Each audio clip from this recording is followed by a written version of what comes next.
Salut les Blaugrana, ça va ou quoi les gars? Nouvelle vidéo actualité sur le FC Barcelone. Et mon anglais pourrait déposer ses valises du côté de la Serie A, plus précisément au Napoli. J'ai été étonné de la nouvelle. Bon, évidemment, vous vous doutez que c'est une bonne nouvelle à moitié. C'est un cadeau empoisonné parce que le Napoli s'intéresse à Clément Lenglet, mais sous certaines conditions. Ils ne veulent pas prendre en charge la totalité de son salaire.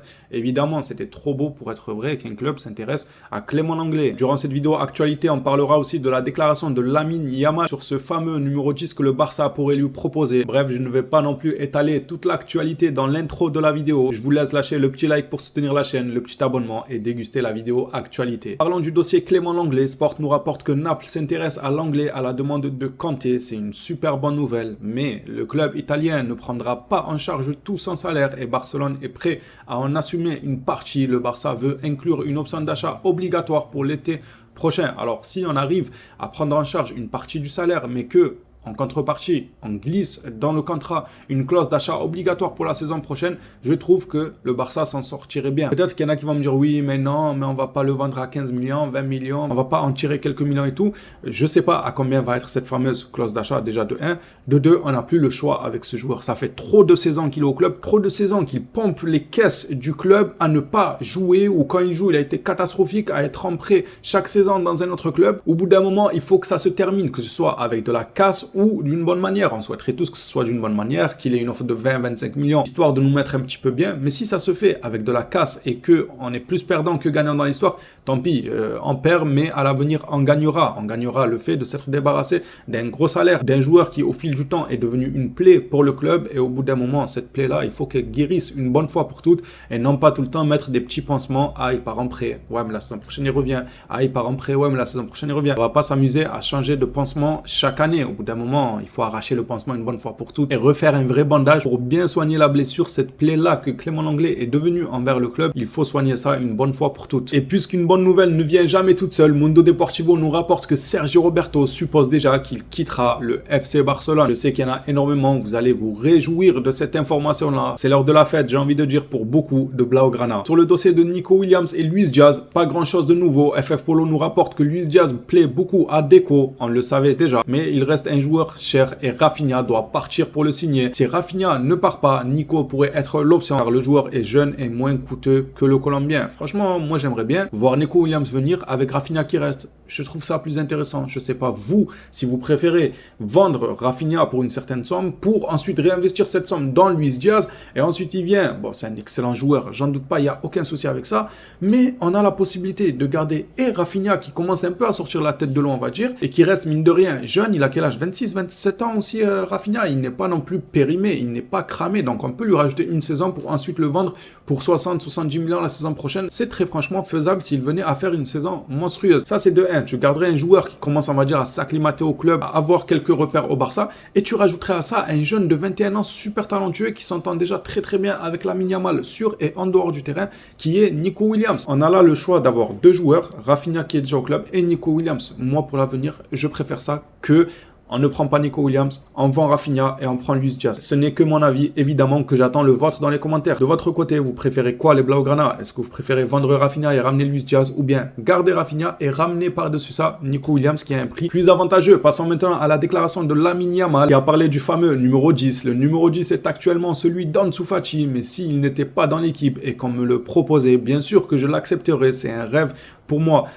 Pour moi, c'est une déclaration à créer des conflits, ça. Parce que moi, si j'étais Ansu Fati, en vrai, moi, je m'en foutrais. Je m'en foutrais parce que j'aurais fait preuve de maturité et j'aurais compris que c'est un rêve pour tout le monde de porter le numéro 10 du Barça. Mais connaissant Ansu Fati et son côté un peu princesse, il y a moyen qu'il se vexe. Il y a moyen qu'il va se vexer. Il va se dire, ouais, c'est moi qui l'a. Il sous-entend qu'il le veut bien, que si j'étais pas dans le club, il récupère directement le numéro 10. Alors qu'en vrai, il faut pas le prendre dans ce côté-là. Il faut plutôt le prendre dans le sens où le numéro 10 du Barça, c'est un rêve pour tout le monde. Et ça serait totalement faux que quelqu'un dise, non, non, moi, ça m'intéresse pas le numéro 10 tout, parce que c'est un rêve d'avoir ce numéro-là sur le dos. Maintenant, c'est vrai que d'un autre côté, ça peut être vu dans le sens où il dit, vas-y, Ansu Fati, si t'étais pas dans le club, moi, je le veux bien, donc refile-moi le numéro. Mais pour moi, je pense pas. Lamine Yamal, il est assez mature, il a juste déclaré la vérité, que tout le monde rêvait de jouer avec le numéro 10. Passons au dossier de Kimmich, les patrons du Bayern étaient très mécontents du documentaire récemment publié par Joshua Kimmich, la poursuite de la coopération au-delà de 2025 paraît impossible du côté du Bayern. Apparemment très difficile à imaginer. Barcelone est intéressé par Kimmich, mais ne peut pas payer son salaire pouvant aller jusqu'à 20 millions et les frais de transfert. Manchester City était